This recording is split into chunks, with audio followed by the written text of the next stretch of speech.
Today, I wanted to talk with you all about how to create the follow-up process for your business.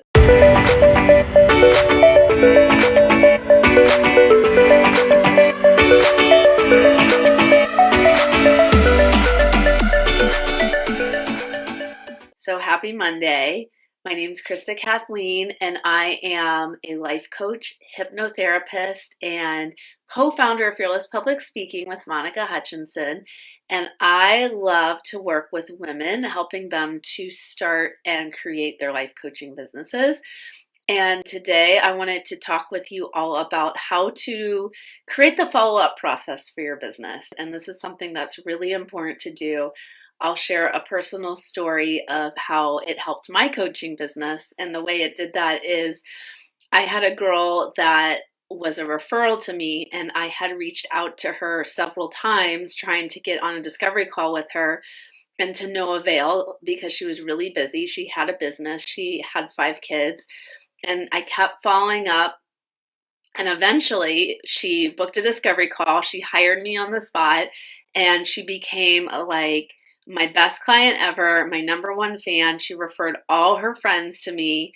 It totally helped my coaching business to take off. So again, you can see that if I would have given up after the first time, I would have lost an amazing client and the potential to take my business to the next level. So this is why follow-ups are so important, and I'm going to teach you all about how I do it today. Okay, so why would a follow-up need to happen? There's a couple different reasons. #1 is that you got on a discovery call with someone and they weren't a no, they weren't a yes, so you scheduled a follow-up with them, and then maybe they either didn't show up to that follow-up or they did and they just still weren't ready to work with you, and so you're going to continue to build that relationship and follow up with them. #2 is you reached out to someone because you thought they would be a potentially good person to work with or a good lead. And #3, someone expressed initial interest to working with you and they reached out to you wanting to know more about your process and life coaching. So this is where follow-ups would happen. Now, the importance of doing follow-up, like I already talked about, is that research shows the sale usually happens after the 5th follow-up. So if we give up after the first time, we are missing out on so many opportunities to work with paying clients, and we don't want that to happen. Also, too, people don't want to be forgotten. Just because someone's a no right now doesn't mean that they want you to totally write them off. Again, this is such a good opportunity to continue to build up the relationship and to reach out to them and get to know them, because you never know when someone's going to be ready to buy or when someone's going to be in enough pain and reach out and say, okay, I need this. Human beings we're complex and we change our minds all the time. Staying at the forefront of someone's mind as well, right? Like, so when someone has something that comes up and it's either they realize they need a coach for themselves or someone else is talking about hiring a coach, you want your name to be at the top of their mind. And also too, people get really, really busy. Okay, so probably most of the time people aren't ignoring you. It's just life is crazy. We wear so many different roles and hats. Our attention is pulled in so many different directions. So again, I've really appreciated when people have followed up with me multiple times, because it's helped me to be like, oh yeah, thanks for the reminder, thanks for the accountability. And again, as coaches, we're really good at providing accountability, so we can start that process now with following up. Now, why do follow-ups not usually happen? It's because we get in our own head and we tell ourselves these stories that we're bothering people, we're annoying people, and we don't want to do that, right? Because it's the inner people pleaser in us. We want to make people happy. But you have to remember that adults are, people are empowered adults and they can say, no, stop reaching out to me, stop contacting me. But until they do that, I think it's a good idea to continue to reach out and follow up. So for me, I like to do my follow-ups on Mondays. And I would encourage you to pick a day or a time block in your schedule to make follow-ups happen.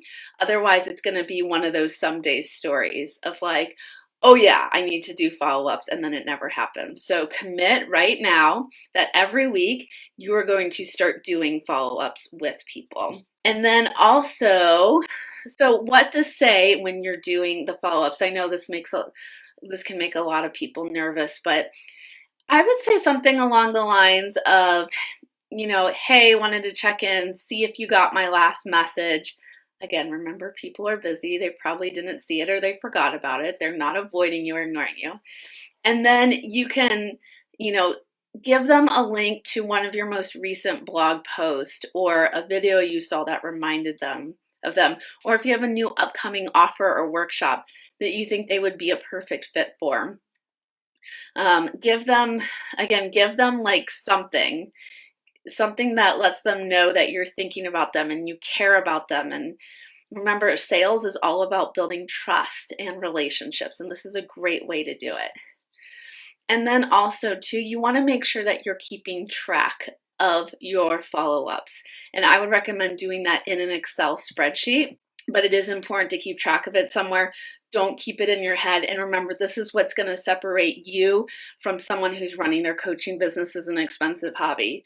This is not an expensive hobby. This is an actual profitable full-time or part-time career that you're doing, and you need to start treating yourself and acting like a CEO that makes thousands to millions of dollars. And if you're afraid of spreadsheets, it's time to get over that fear. I was afraid of them for a long time, but they're actually not that bad. So I've heard a quote one time of what doesn't get recorded doesn't get measured, which is completely true. So here's my Excel spreadsheet called Krista's Leads.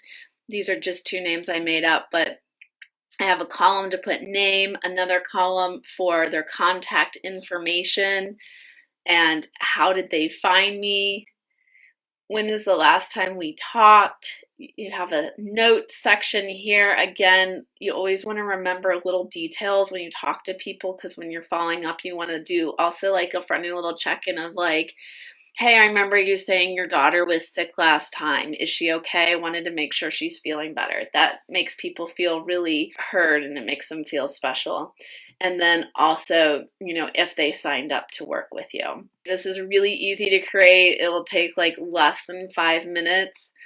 So again, I highly recommend creating a lead sheet like this. And also just want to encourage you all to, if you're not in my free Facebook group already, Build Your Life Coaching Biz, you should totally join, because every Monday I do these free little mini business trainings.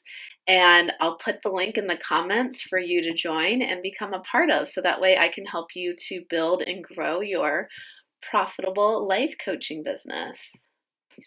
All right. Thanks so much, everyone. Bye.